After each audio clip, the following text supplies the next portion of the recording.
Materi yang akan saya bahas pada kali ini yaitu mengenai kebutuhan manusia. Apa sih kebutuhan manusia itu? Jadi, kebutuhan manusia yaitu suatu hal yang sangat diperlukan dan harus dipenuhi oleh manusia untuk mempertahankan hidupnya.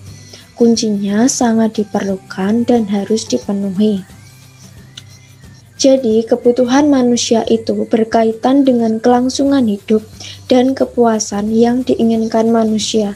Apabila kebutuhan manusia tersebut terpenuhi, maka hidup manusia akan terus berlangsung.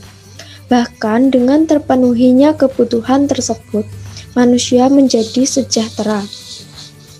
Kebutuhan manusia itu ternyata tidak hanya berupa bentuk fisik atau nyata saja, melainkan ada juga bentuk tidak nyata.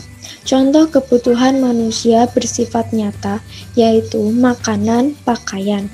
Selain itu, contoh kebutuhan manusia bersifat tidak nyata, yaitu rasa aman dan tentram.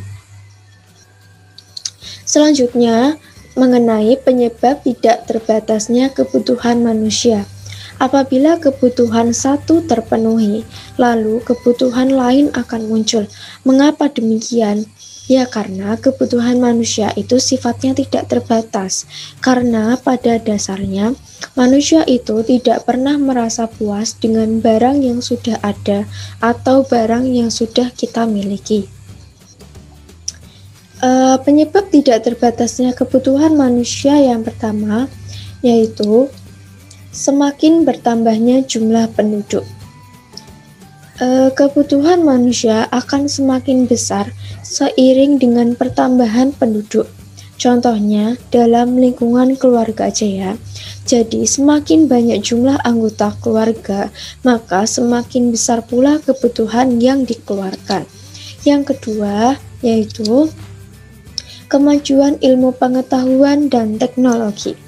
Akibat dari adanya teknologi seperti adanya handphone, orang menjadi mudah untuk berkomunikasi dengan jarak jauh. Orang merasa bahwa handphone merupakan kebutuhan yang sangat penting. Bahkan terdapat beberapa orang berganti-ganti handphone demi mengikuti perkembangan zaman.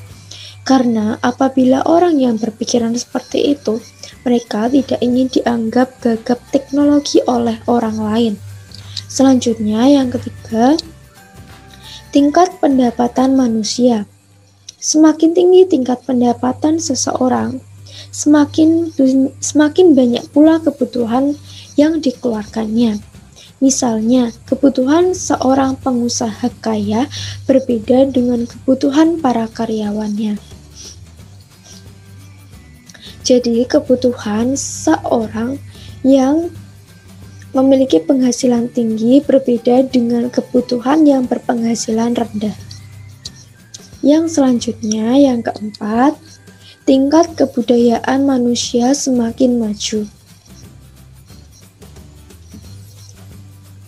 Secara alami, manusia mempunyai kebiasaan meniru tingkah laku orang lain, sehingga jumlah dan jenis kebutuhannya juga akan sangat dipengaruhi oleh lingkungan sosialnya. Seseorang yang tinggal di lingkungan ekonomi tinggi akan terpacu dirinya untuk dapat menyesuaikan dengan lingkungan sosialnya atau lingkungan kebudayaannya. Materi selanjutnya mengenai macam-macam kebutuhan. Macam-macam kebutuhan terbagi menjadi 4. Yang pertama, kebutuhan menurut intensitas kegunaannya. Yang kedua, kebutuhan menurut bentuk dan sifatnya. Yang ketiga, kebutuhan menurut waktu pemenuhan. Yang terakhir, yang keempat, kebutuhan menurut subjek. Materi yang akan kita bahas yang pertama, macam-macam kebutuhan yang pertama yaitu kebutuhan menurut intensitas kegunaan. Yang pertama, kebutuhan primer. Apa sih kebutuhan primer itu? Jadi, kebutuhan primer disebut juga kebutuhan pokok atau kebutuhan yang utama. Kebutuhan primer ini harus dipenuhi karena kebutuhan ini sangat penting bagi kelangsungan hidup manusia. Contohnya, Pangan, sandang, dan papan. Pangan itu makanan, sandang itu pakaian, dan papan itu tempat tinggal. Jadi contoh kebutuhan primer itu ada makanan, pakaian, dan tempat tinggal. Yang kedua yaitu kebutuhan sekunder. Kebutuhan sekunder adalah kebutuhan yang dipenuhi setelah kebutuhan primer terpenuhi. Sebenarnya kebutuhan sekunder ini tidak begitu penting, karena tanpa pemenuhan kebutuhan sekunder, manusia tetap dapat hidup. Berbeda dengan kebutuhan primer, karena kebutuhan primer itu kebutuhan yang pokok dan harus terpenuhi. Karena apabila kebutuhan primer tidak terpenuhi, maka seseorang itu tidak dapat melangsungkan hidupnya secara terus. Contoh dari kebutuhan sekunder ini, contohnya meja, televisi, dan tempat tidur. Yang ketiga, kebutuhan tersier. Apa itu kebutuhan tersier? Jadi, kebutuhan tersier ini yaitu kebutuhan yang dipenuhi setelah kebutuhan primer dan kebutuhan sekunder terpenuhi. Kebutuhan tersier ini disebut juga barang mewah. Pemenuhan kebutuhan ini dipengaruhi karena status seseorang agar lebih dianggap terpandang. Contoh kebutuhan tersier yaitu perhiasan dan mobil mewah. Intinya, kebutuhan tersier itu kebutuhan akan barang-barang mewah. Selanjutnya, kebutuhan menurut bentuk dan sifatnya. Yang pertama, kebutuhan jasmani. Kebutuhan jasmani yaitu kebutuhan yang berkenaan dengan tuntutan fisik atau raga seseorang. Contoh kebutuhan jasmani yaitu makanan bergizi, pakaian yang bergizi, dan olahraga. Yang kedua, kebutuhan rohani. Kebutuhan rohani adalah kebutuhan yang berkenaan dengan keperluan rohani atau jiwa, pikiran seseorang. Kebutuhan rohani ini berhubungan dengan batin seseorang. Kebutuhan rohani ini sifatnya tidak berwujud. Contohnya ibadah dan rekreasi. Yang selanjutnya yaitu kebutuhan menurut waktu pemenuhan. Yang pertama, kebutuhan sekarang. Kebutuhan sekarang yaitu kebutuhan yang harus dipenuhi saat itu juga dan tidak dapat ditunda. Contohnya, obat untuk orang sakit, makanan di waktu lapar, dan payung di saat hujan. Kebutuhan sekarang tidak boleh ditunda dan harus terpenuhi pada saat itu juga. Selanjutnya, kebutuhan masa depan. Kebutuhan masa depan yaitu kebutuhan yang sudah dipersiapkan untuk menghadapi kebutuhan pada waktu yang akan datang. Contoh, menabung untuk kepentingan anak sekolah kelak. Jadi sudah dipersiapkan pada saat ini untuk masa depan. Itu yaitu kebutuhan masa depan tadi ya. Selanjutnya, kebutuhan mendesak. Kebutuhan mendesak yaitu kebutuhan yang terjadi secara tiba-tiba dan tidak terduga. Contohnya, kebutuhan sembako bagi orang yang terkena musibah. Musibah itu kan tidak ada yang tahu ya, terjadi secara tiba-tiba. Makanya orang yang terkena musibah itu harus dibantu dengan diberikannya sembako. Maka sembako itu termasuk kebutuhan yang mendesak karena diberikan pada saat orang yang terkena musibah. Selanjutnya, kebutuhan sepanjang waktu. Kebutuhan sepanjang waktu yaitu kebutuhan yang memerlukan waktu yang panjang dan biasa dikatakan sepanjang waktu. Contohnya, itu kebutuhan menuntut ilmu, karena menuntut ilmu itu tiada henti atau sepanjang waktu. Selanjutnya, kebutuhan menurut subjeknya. Yang pertama, kebutuhan individual. Kebutuhan individu ini yaitu kebutuhan yang diperlukan oleh masing-masing orang. Kebutuhan ini pada tiap orang berbeda-beda. Contohnya, kebutuhan nelayan berbeda dengan kebutuhan petani. Seorang nelayan membutuhkan jaring untuk menangkap ikan, sedangkan petani membutuhkan cangkul untuk membajak sawah. Yang kedua, kebutuhan kelompok atau kebutuhan kolektif. Kebutuhan kelompok adalah kebutuhan yang diperlukan oleh sekelompok orang secara bersama-sama dalam masyarakat. Kebutuhan kelompok ini terbagi menjadi dua, yaitu kebutuhan kelompok berwujud dan tidak berwujud. Kebutuhan kelompok yang berwujud, misalnya jalan dan jembatan. Untuk kebutuhan kelompok yang tidak berwujud, itu contohnya keamanan dan ketertiban. Materi selanjutnya yaitu mengenai barang sebagai alat pemenuhan kebutuhan manusia. Kebutuhan manusia itu sangat beragam. Untuk memenuhi kebutuhan yang beragam tersebut, manusia memerlukan alat pemuas kebutuhan. Alat-alat tersebut berupa barang dan jasa. Berikut merupakan alat pemenuhan kebutuhan manusia. Yang pertama, menurut cara memperolehnya. Yang kedua, menurut kegunaannya. Yang ketiga, menurut proses pembuatannya. Dan yang keempat, menurut hubungannya dengan barang lain. Yang akan kita bahas pada saat ini, yang pertama, yaitu alat-alat pemenuhan kebutuhan yang menurut cara memperolehnya. Yang pertama, barang ekonomi.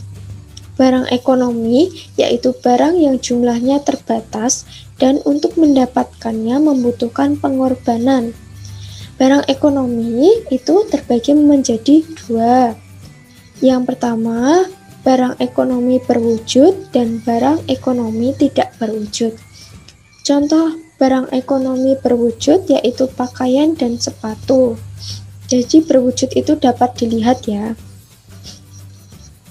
Setelah itu yang barang ekonomi tidak berwujud itu ada berupa jasa. Misalnya jasa guru dan jasa dokter. Yang selanjutnya barang bebas. Barang bebas yaitu barang yang tersedia dengan jumlah yang berlimpah, sangat banyak jumlahnya, dan tidak perlu membutuhkan pengorbanan untuk mendapatkannya. Contohnya sinar matahari, air, dan udara. Barang ilit yaitu barang yang apabila jumlahnya berlebihan akan merugikan bahkan membahayakan kehidupan manusia.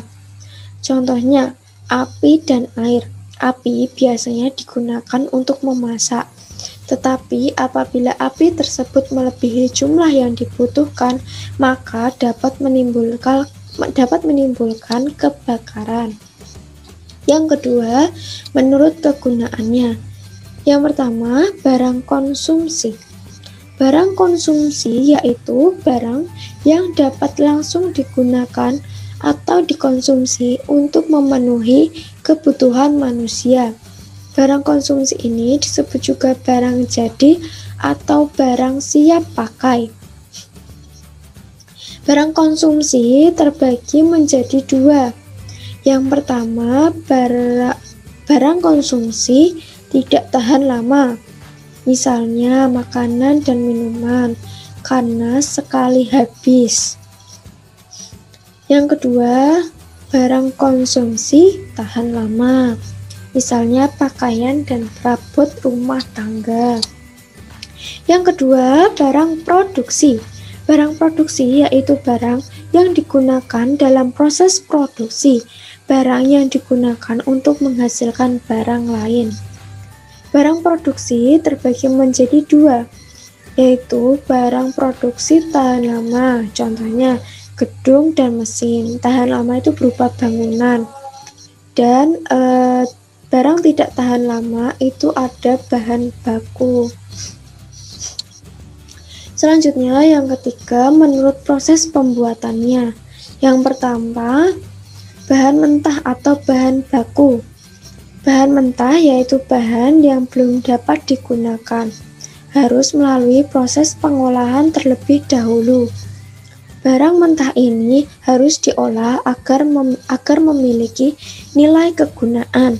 Contohnya, kapas untuk membuat pakaian dan getah karet untuk membuat ban. Selanjutnya, barang setengah jadi. Barang setengah jadi yaitu barang yang sudah diproses tetapi belum siap pakai. Contohnya, benang dari kapas akan digunakan untuk membuat pakaian yang siap pakai. Yang ketiga, barang jadi. Barang jadi yaitu barang yang sudah diproses produksi dan siap untuk dikonsumsi langsung oleh konsumen untuk memenuhi kebutuhannya. Misalnya, pakaian dan makanan kaleng. Yang terakhir, menurut hubungannya dengan barang lain. Yang pertama, barang substitusi. Barang substitusi yaitu barang yang dapat dipakai untuk menggantikan fungsi barang lain. Barang substitusi ini disebut juga barang pengganti. Ingat-ingat ya, barang substitusi itu barang pengganti. Contoh barang substitusi yaitu singkong yang menggantikan beras. Yang kedua, barang komplementer. Barang komplementer yaitu barang yang dalam penggunaannya saling melengkapi atau disebut juga barang pelengkap. Ingat, tadi barang substitusi itu barang pengganti, sedangkan barang komplementer itu barang pelengkap. Contoh dari barang komplementer yaitu kendaraan dengan bensin. Kedua barang tersebut saling melengkapi karena tanpa adanya bensin, kendaraan tidak akan bisa berjalan. Selesai materi pada video kali ini. Terima kasih sudah menonton video mengenai kebutuhan manusia. Untuk selanjutnya, jangan lupa untuk klik subscribe dan jangan lupa kalian klik tombol lonceng. Terima kasih.